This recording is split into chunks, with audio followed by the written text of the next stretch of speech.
مفيش حد بياكل فراخ ما بيخافش من الضلمه. اللحمه اللي انت بتاكليها اوريدي اتسممت. يعني الحياه، ما انا هقول معليكي حاجه، هو انا عشان خاطر اعرف اخلي الفرخه من 10 جرام كتكوت ل 2 كيلو في 33 يوم او اقل، يعني وزنها على الميزان زاد. انا مش هكلمك على صحه الفرخه دي، ولا انها كان مثلا وهي زمان كنا بنشوف فرخه بتكاكي وبتعمل صوت، دلوقتي الفرارجي بياخدها بين ايدها ويحطها على الميزان ما بتتحركش. مش هقول لك ده صحتها عامله ازاي يعني، ولا انها تقيله، ولا ان عظمها مكسر، ولا انها وهي بتتذبح خلاص جالها فشل كبدي وفشل كلوي اصلا.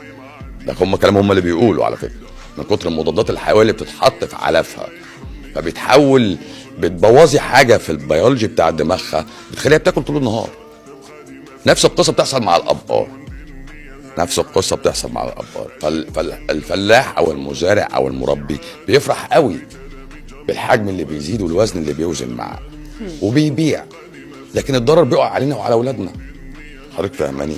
انا مبدئي يا حنان هانم حاجه بسيطه قوي، امنع السم اللي داخلك يستقيم جسمك او جسدك. انت كده تقريبا منعت كل الاكل. بالظبط. ما هو معلش، ما انا هقول لسعادتك على حاجه، هي مش مشكلتي انا، هي مشكلتي البني ادم اتدخل قد ايه في المنتج. فدي مش مشكلتي انا، كل اللي عملته حاجه انا جايد، انا بشاور.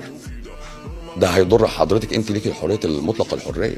عشان كده لما واحد يجي ياكل مثلا نفسه هفته على محشي، فراح كل محشي كرنب، ومحشي الكرنب ده اصلا هو كورقه، دي ورقه بلاستيك ما بتتهضمش يعني، ورقه سيبك من دي. البلاستيك ده بقى كمان عليه مبيد حشري كويس، وهو كله بالهنا والشفا، وقام من بعد الاكله دي بساعه جسمه صهد وايديه اترعشت ونفسه مش قادر ياخده وصدره طبق عليه، جري على المستشفى. ايه؟ اعملوا له انزيمات قلب. ايه ده انت عندك ذبحه. باشا حضرتك انت نسيت ده كله ان بطنه منفوخه دلوقتي خالص، وانها ضغط على الحجاب الحاجز، وان القلب مش قادر. دي نسيتها انت خالص او شلتها من حساباتك. كنا زمان لما بيجي لنا عيان المستشفى اول حاجه نعملها غسيل معده، اول حاجه فضي بطنه عشان بعد كده نبقى رايقين. لكن احنا شلنا دي من حياتنا، شلنا الاكل على جنب لان ده ماني، ده بيزنس، ده في شغل شركات قايمه عليه، وشلنا الصحه على جنب، مع ان الاثنين حاجه واحده.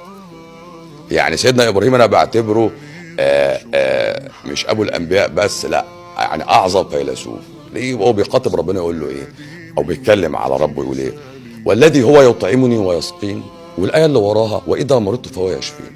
انا قلت حاجه، قلت اكلك وراه مرضك، بس مش اكلك وراه غذاء شفائك، لا مش ده، لا لا لا لا خالص. الاكل دايما وراه مرض.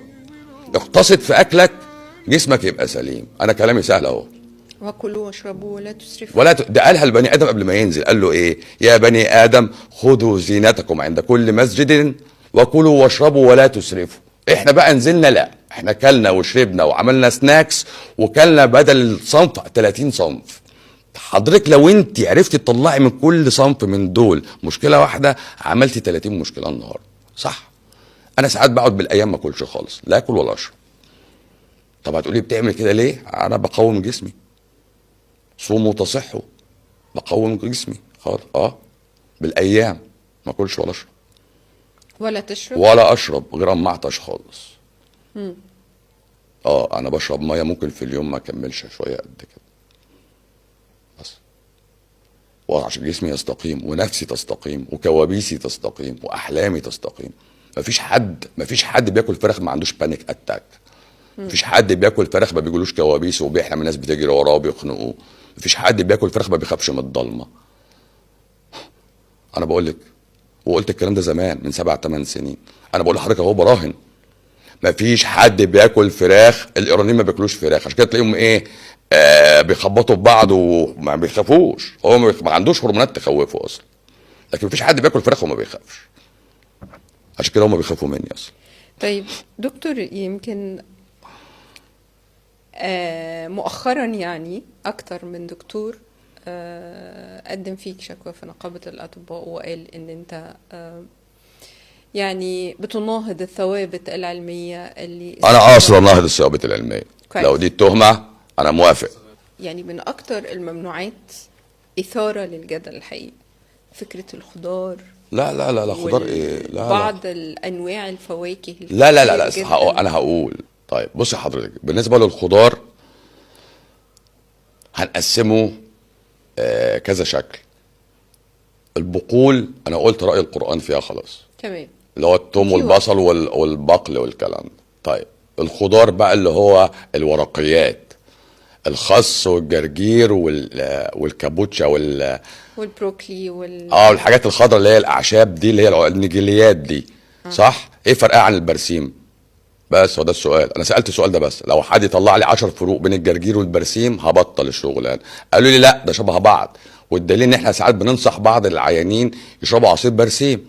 فقلت لهم يا جماعه طب انا عايز دليل علمي بس واحد ان انا محتاج كلوروفيل او اعرف اهضم البلاستيك ده. حضرتك فاهماني؟ يعني لو جبنا دلوقتي ورق الكرنب وحطيته في ميه وحطيته 15 يوم هيتبل؟ لا، هطلعه زي ما هو ورق كده بلاستيك زي ما هو عادي. صح ولا مش صح؟ لكن قدامه في المقابل لو حطيت ورقه من اللي انا بكتب عليها في نص ساعه هتدوب في الميه. يبقى انا لو لفيت الرز ده في ورق جرايد ارحم لي، ما انا ههضمه. لكن الورق الاخضر انا مش ههضمه. طب انا قعدت ابص في القران، هل في حاجه بتقول ان الخضار ده اكلي؟ ده انا لقيت العكس. لقيت ربنا بيقول ايه؟ بيقول فلينظر الانسان الى طعامه انا صببنا الماء صبا ثم شققنا الارض شقا فانبتنا منها حبا. يبقى انا باكل حبوب ما باكلش خضار. يوسف الصديق اما جه خزن حبوب، ما خزنش خضار. تزرعون 7 سنين دأبا فما حصدتم فذروه في سنبله الا قليلا مما تاكلون. كويس. واما جه فسر له الرؤيا قال له ده 7 سنين جدب و7 سنين هيبقى فيهم، قصدي 7 سنين رخاء وبعد كده 7 سنين جدب، وبعد كده هيجي عام يغاث فيه الناس ويعصرون وفيه يعصرون. يبقى معنى كده ان انا كبني ادم عشان اوفي اول حاجه اوفي الحبوب. حبوب يعني ايه؟ يعني قمح حنطه شعير رز، وخزنهم في سنابل وبعد كده اطحنه واخبزه واكله. فده الاكل الاصلي. لكن لا بقى شفت حد خزن خضار ولا فراوله الصراحه. ده قال في عام هيبقى عندكم حبوب وعندكم عنب وزيتون تعصروا بقى. يبقى الاضافه هنا بقت ايه؟ بقت الزيوت بقى تخش، لكن اصل الانسان في اكله الحبوب.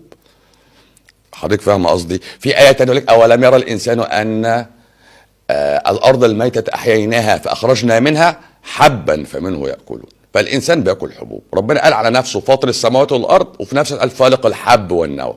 يبقى انا يا باشا معمول اكل حبوب. سهله خالص، سهله خالص. لكن مفيش ولا حاجه تقول ان انا ما اكل خضار. انا لا، الخضار ده للانعام. يعني انا اكل العنب وورق العنب ياكله الحمار اللي جنبي يعني اخضر. انا باكله انا ليه ورق العنب يعني؟ ما هو ده ورق. يعني هو الموضوع يضحك الصراحه، هو يضحك في الفكر الاصلي. يعني اول واحد جاب ورقه حشاها رز